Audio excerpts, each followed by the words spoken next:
Yeah, hi everyone. I'm the ex-academic panel before you today. So, yeah, just wondered, I mean, we've all talked about how high profile the Lionesses have made international women's football, and the fact that, I don't know, panini stickers, you wouldn't have imagined that a few generations ago. We can all name Chloe Kelly from Ealing and Sabrina Wiegman. All these people are now household names.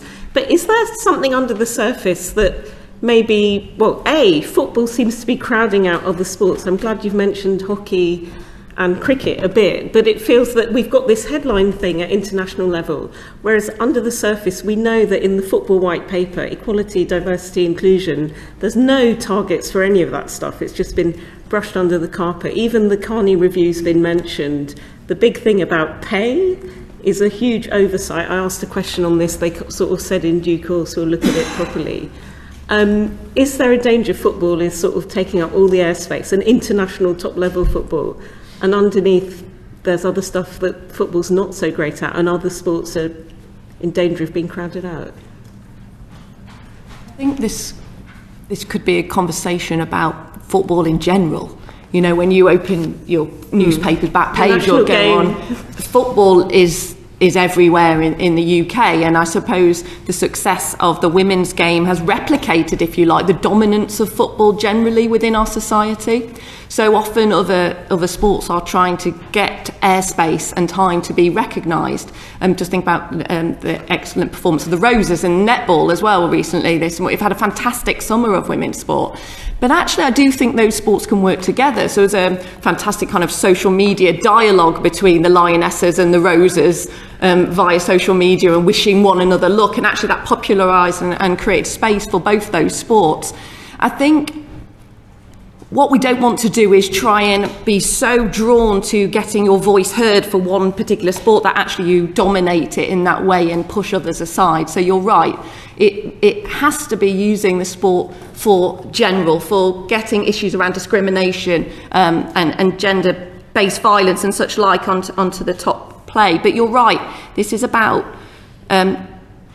you could almost utilise women's football as as an innovator, as we've mentioned. So FIFPro, their policies now around maternity rights for women players, that can be used as kind of something from other clubs to learn. So policies in place around childcare, maternity, that kind of thing that hasn't been there until about 2-3 years ago. That wasn't even a thing where what would your maternity rights be if you were a player. So I think it's utilising that and using women's football potentially as they're doing it, so we need that, and utilising it in a positive way. It could crowd out a market that was already squeezed for women's sport. So the real issue is not women's football taking over, it's making more space generally for women in sport. I mean, a local example I've got from over the weekend, I went to see Ealing Hockey Club, and hockey is associated with jolly hockey sticks, a bit like lacrosse or something, one of those elitist sports. But they are finding that the FA is actually ripping up a lot of pitches that used to be 2G and turning them into 3G, so you can't play anything else. You can only play rugby and football there. And a lot of girls who I spoke to have come to hockey because they found football quite toxic, and we know that there's corruption at top level. But, you know, over the weekend we saw this thing with an under-7s club. A parent punched a referee. A lot of people, girls and boys, and interestingly, hockey, they have mixed teams. So, A, what do you think of the idea of mixed teams? And B, this idea that football is just nasty and toxic, and at every level, people just don't want to. In some, I think, junior, even kids leagues, they shield the kids so that they can't hear the parents effing and blinding.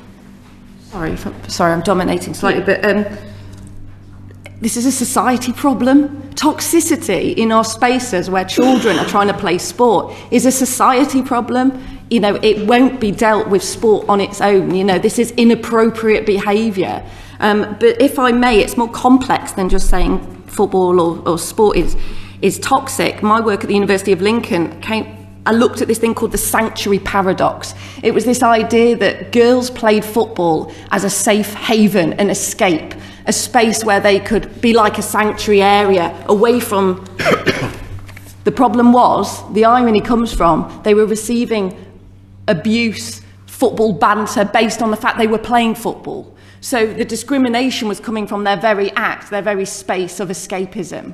So you've got this really problematic area, whereas football is both, on the one hand, a space for transformation and escape, and on the other, it's the sole reason in which you're receiving this. So there's a complexity to this that cannot be undermined, I think, by looking at it in this area. I was going to say, I think that the examples you're given, I mean, just listen to what we're talking about here, are the abuse, children wanting to play sport, and we're talking about the parents on the sidelines and what's going on. I mean, it's not a problem for girls' football, boys' football. Just that in itself, and it's incredible, really. I think my point is that in terms of the gender split, it's like, you know, it's that whole idea of this is the girls' appropriate sports and this is the boys' appropriate sports. That is what we are teaching, potentially, if that's what's happening. And we should have opportunities for boys and girls to play whichever sport they want, right? So if boys want to do hockey, fine. If girls want to do football, fine. That's the point. But when we're talking about football and we're talking about that level at the youth game, the leadership game, the fans, I mean, this kind of goes back to my research around masculinities and football being this domain for men, the space where men can still prove that supposedly they are real men, no matter what that format that might look like, despite these wider changes that have happened in society, and it still holds, we still cling on to that. I mean, I think if I would refer you to the survey results that we found, or qualitative results from just under 2,000 men, and in that study, the most dominant group was misogynistic masculinities. So we had three, looking at men football fans and their attitudes towards women's sport, three categories. It wasn't all doom and gloom. Just under a quarter were in the progressive attitudes group. So these were men who would men football fans who would be in support of what we're talking about today, more media coverage. They actually spoke about how they had all these sexist attitudes, saw it on the TV, and it changed me from being sexist to being, a fan of the women's game. Brilliant. But I think the key headline was that fact that 3/4 of the men were in the openly misogynistic group, that they didn't even think that women should be, playing sport. They shouldn't have access to being able to do that. And some of the comments that were made in that, were absolutely awful. Extreme hostility to increasing media coverage. This is all just seen as part of a PC agenda. Complete backlash against women invading what is seen as this traditionally male space. And if girls did want to play football, or if girls did want to do sport, then it certainly shouldn't be a sport like football. That is men's preserve. And probably quite tellingly, there was a small number in the covert misogynistic attitudes group. So they kind of these were 8% of the fans. They would say, if they were in public, if they were here now, they would say openly progressive things. They would tell us what they think is the right thing to say. But then when they went into safe, male-dominated spaces, the football stadium, maybe the pub, maybe a male-dominated workspace, that's when they would actually say what they really think, which was misogynistic attitudes. So I feel like we're kind of just in this area where we've got, the fact that there can be more media coverage and we can have this movement towards progress.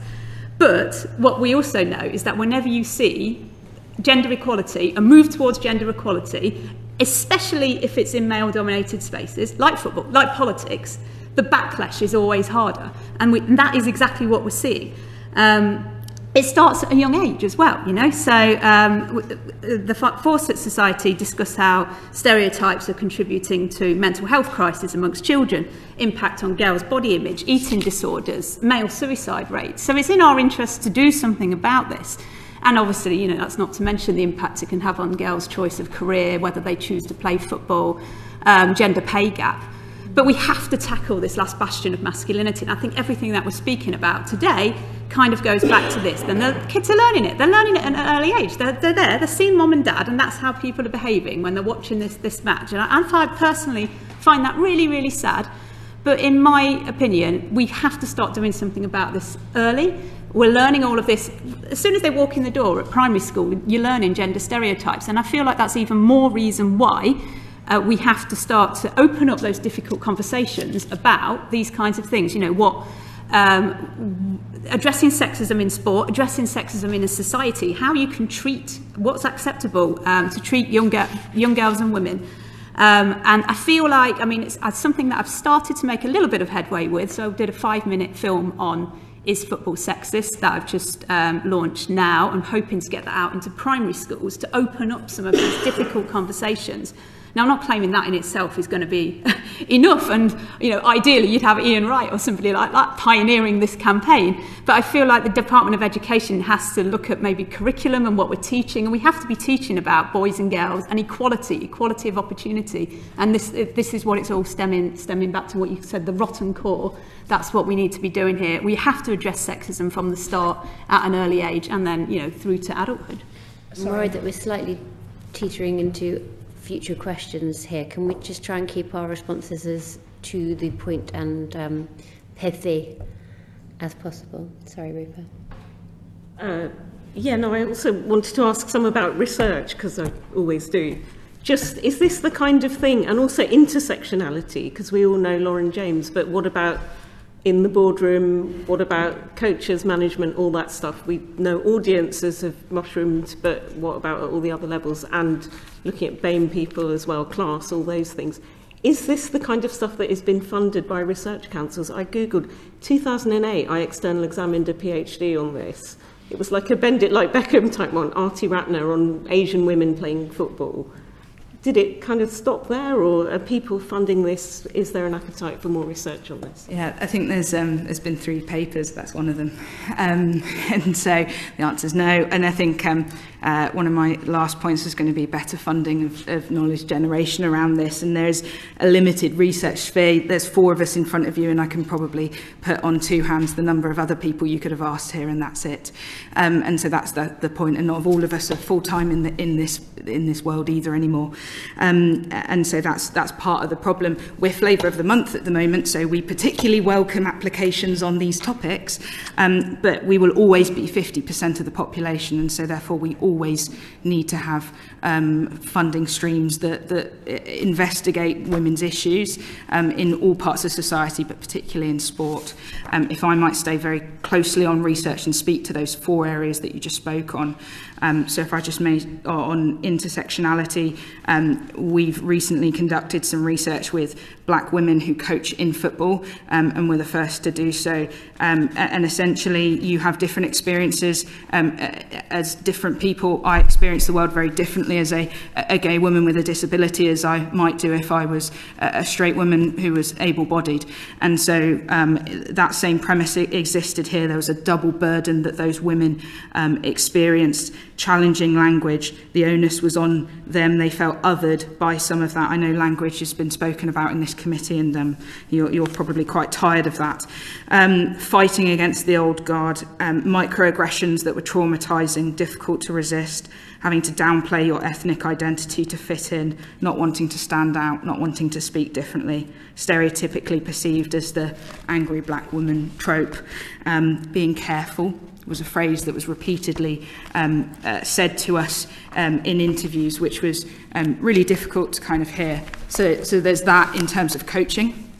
In terms of leadership, if I could just speak on board and research on that, we collated, my colleague Dr. Christina Philippou and I recently collated research and in other spheres, because there's nothing in football, outside in, or there hasn't been anything in football, outside into more business domains to have a look to see what we can learn and how gender diversity and financial sustainability are linked and how it can be a competitive strategy, an advantage. And what we found was that there's critical mass. When you have 3 or more women on a board, generally speaking, that links to more positive outcomes. But depending on the league, and I know in your first panel evidence when you heard from the 2 experts that came in to speak to you, I think 25% was the percentages that were kind of spoken about in terms of women's in international boards, if I recall correctly. In football, we're talking about between 4.2 and 11.3%. So we're significantly lower than that. But what we can why that's important, apart from the fact it's competitive advantage, is that people perceive that there's less problems when you have gender diversity on your board. So it's good for PR and reputation management, if nothing else. So hopefully that kind of speaks to some of the research on those points that you've mentioned there, Rupa.